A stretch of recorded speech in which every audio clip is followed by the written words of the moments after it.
Ito na po ang ating nilutong chicken feet adobo. Ayan.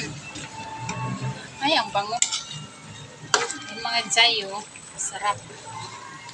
Ito yung ating ulam for today.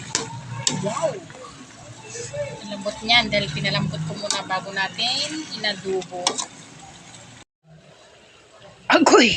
Ayan mga jay, nagpalambot tayo ng paa ng manok. Tapos inadobo na natin yan mga jay. Ayan, malapit na siyang lumambot. Ayan yung ating chicken adobo, paa ng manok.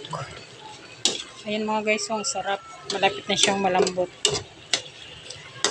Kita na yung kasarapan ng ating paa ng manok. At para spicy, ayan, maanghang yung ating siling green mga jay. Sobrang anghang yan.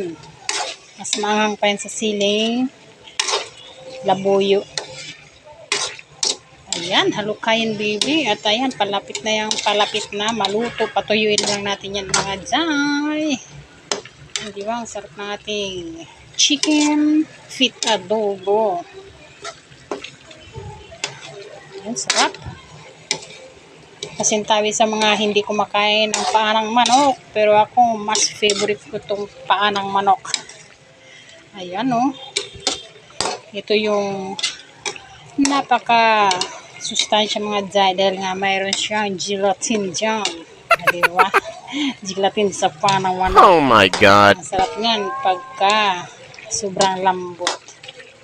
Ayan na, luto na yung mga jay. Thank you for watching. Wow!